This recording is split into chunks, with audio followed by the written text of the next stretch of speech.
কিন্তু লোকটা কিছুতেই থামছেন না। সে খুব তাড়াতাড়ি হাঁটছিল।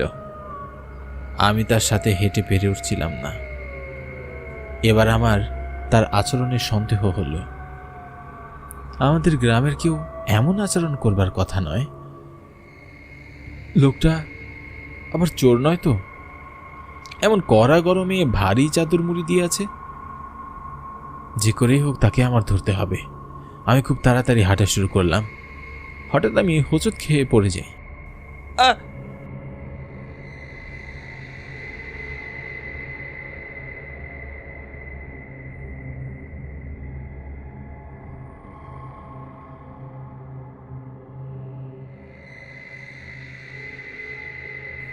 সামনে তাকিয়ে আমি ভীষণ অবাক হই।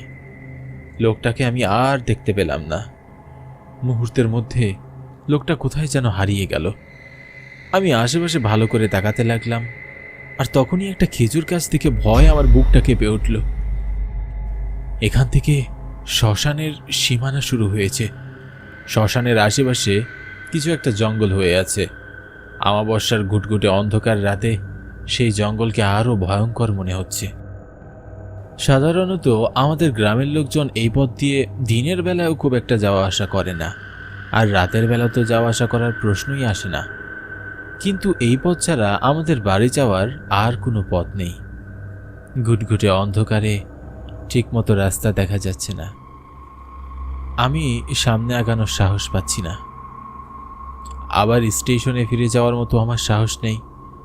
কি করব কিছুই বুঝে উঠতে না পেরে, কোনো উপায় না পেয়ে আমি বাড়ির পথে হাঁটতে শুরু করলাম। আমি খুব তাড়াতাড়ি হাঁটছি। কেন যেন মনে হচ্ছে আমার পিছনে পিছনেও কেউ হাঁটছে, কিন্তু পিছনে করে তাকানোর সাহস আমার নেই। ভয় আমার গায়ের পশমগুলো কাঁটা দিয়ে উঠল। আমি আরো দ্রুত হাঁটা শুরু করলাম। কিন্তু কি আশ্চর্য, আমি এত তাড়াতাড়ি হাঁটছি কিন্তু কিছুতেই যেন শ্মশানের সীমানাটা পার করতে পারছি না।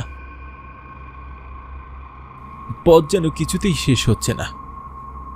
ভয়ে আমার বুকের ভিতর ধুকধুক করছে।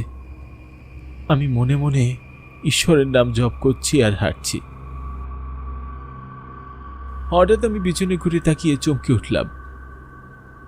কি আশ্চর্য, আমি এখনো খেজুর গাছের কাছেই আছি। এত সময় হেঁটে আমি একটু সামনে আগাতে পারিনি। ভয়ে আমার বুকের ভিতরটা কেঁপে উঠল। শরীরের সমস্ত শক্তি দিয়ে আমি দৌড়ে পালানোর চেষ্টা করলাম, কিন্তু খুব অদ্ভুতভাবে বারবার ঘুরে ফিরে আমি শ্মশানের সামনেই চলে আসছি। আমার বুকের ভিতরের প্রাণ পাখিটা ছটফট করছে। ভয় আমার প্রাণ যায় যায় অবস্থা। দৌড়াতে দৌড়াতে আমি হাঁপিয়ে গিয়েছি। পানির তৃষ্ণায় গলা শুকিয়ে কাঠ হয়ে গেছে। আখিল, বাবা আখিল। হঠাৎ বাবার কণ্ঠ শুনে আমি চমকে উঠলাম, কিন্তু আশেপাশে কোথাও আমি বাবাকে দেখতে পেলাম না। বাবা, তুমি তুমি কোথায় বাবা? তোমাকে আমি দেখতে পাচ্ছি না কেন? এই তো আমি এখানে, তোমার কাছেই। আমার মনে হলো বাবা শ্মশানের ভেতর থেকে আমায় ডাকছেন। কিন্তু এত রাতে বাবা শ্মশানে কি করছেন? বাবার আবার কোনো বিপদ হলো না তো? আমার মন খুব অস্থির হয়ে আছে। আমি বেশি কিছু ভাবতে পারছি না। তাড়াহুড়ো করে আমি শ্মশানের ভিতরে এগিয়ে যাই।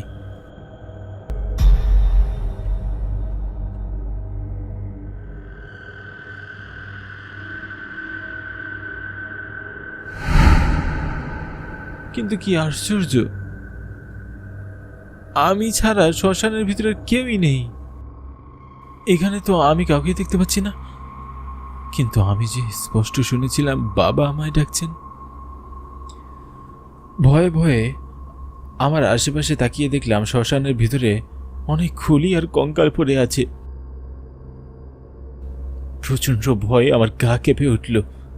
সেখানে আর এক মুহূর্ত দাঁড়িয়ে থাকার সাহস পেলাম না। তাড়াহুড়ো করে আমি শ্মশান থেকে বেরিয়ে যেতে লাগলাম।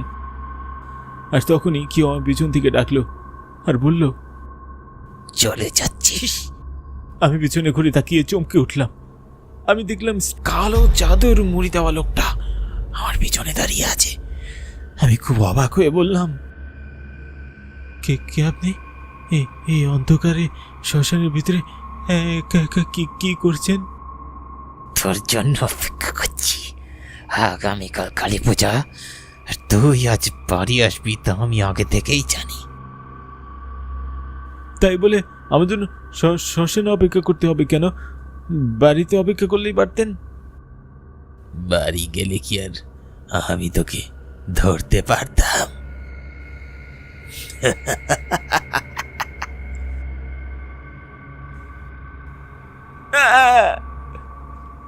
প্রচণ্ড ভয়ে আমি নিজের অজান্তেই চিৎকার করে উঠি। আমি দেখলাম লোকটার পরনে ধবধবে সাদা পোশাক, মুখের অর্ধেক অংশ পোড়া, এক চোখ দিয়ে গড়িয়ে রক্ত পড়ছে, মুখ দিয়ে লালা ঝরছে, হাতের নখগুলো খুব হিংস্র দেখাচ্ছে। ইনি যে কোনো মানুষ নন, ভয়ঙ্কর একটা প্রেতাত্মা, তা বেশ বুঝতে পারছি। ভয়ে আমার চোখ কপালে উঠে যায়, বুকের ভেতরটা পানি শূন্য হয়ে যায়, হাত পা থরথর করে কাঁপতে থাকে। প্রেতাত্মাটা খুব কর্কশভাবে বলে, তোর বাবাকে মেরেছি, এখন তোকে মারবো, তোর পরিবারকে নির্বংশ করে ছাড়বো। প্রেতাত্মাটার হুঙ্কার শুনে আমি আর সেখানে দাঁড়িয়ে থাকার সাহস পেলাম না। প্রচণ্ড ভয় আমি দৌড়ে পালানোর চেষ্টা করলাম। আমি আমার শরীরের সমস্ত শক্তি দিয়ে দৌড়াচ্ছি, কিন্তু খুব আশ্চর্যজনকভাবে বারবার ঘুরে ফিরে আমি প্রেতাত্মাটার সামনেই চলে আসছি, আর প্রেতাত্মাটা খুব ভয়ঙ্করভাবে হাসছে। ভয় আমার প্রাণ যায় যায় অবস্থা। বুকের ভেতরের প্রাণ পাখিটা ছটফট করছে, মনে হচ্ছে এখনই প্রাণ পাখিটা বেরিয়ে যাবে।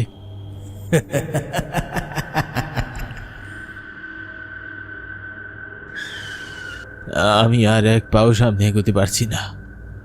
প্রেতাত্মাটা বিশ্রীভাবে হেসে বলল, কোথায় পালাবি? তোর পালানোর কোনো পথ নেই। আজ এই শ্মশানে আমি তোর প্রাণ নেব। কেন এমন করছো? কেন তুমি আমার প্রাণ কেড়ে নিতে চাইছো? গ্রামের সবাইকে তুমি অতিষ্ঠ করে তুলেছ। তোমার যন্ত্রণায় রাতের বেলা কেউ ঘরের বাইরে বের হওয়ার সাহস পায় না। কেন আমাদের উপর তুমি এমন অত্যাচার করছো? আমরা তোমার কি ক্ষতি করেছি? তুই আমার কোনো ক্ষতি করিসনি, কিন্তু তোর বাবা আমার অনেক ক্ষতি করেছে। তোর বাবা আমার প্রাণ কেড়ে নিয়েছে। এসব কি বলছো তুমি? আমার বাবা এমন কাজ কখনোই করতে পারে না। তোর বাবা এই গ্রামের জমিদার, ওনার যা প্রয়োজন তা তিনি ক্ষমতা প্রয়োগ করে আদায় করে নেন। উনি অন্যায়ভাবে আমার জমির ফসল দখল করে নিতে চেয়েছিল, কিন্তু আমি আমার জমি দিতে রাজি হইনি। আমি প্রতিবাদ করেছি, তাই একদিন রাতের আধারে তিনি আমার বাড়িতে আবার আগুন জ্বালিয়ে দেন। সেই আগুনে আমি জ্বলে পড়ে ছাই হয়ে যাই। আজ আমি তোর বাবাকে হত্যা করেছি, এখন তোকে হত্যা করে তোর বংশ নির্বংশ করব। না, আমার মেরো না, আমি তোমার কোনো ক্ষতি করিনি। আমার বাবার ভুলে এসেছি, তুমি আমাকে কেন দিতে চাইছো? ছেড়ে দাও আমায়। প্রেতাত্মাটা তার হাত দুটো লম্বা করে আমার দিকে বাড়িয়ে দিল, খুব শক্ত করে আমার গলা চেপে ধরল।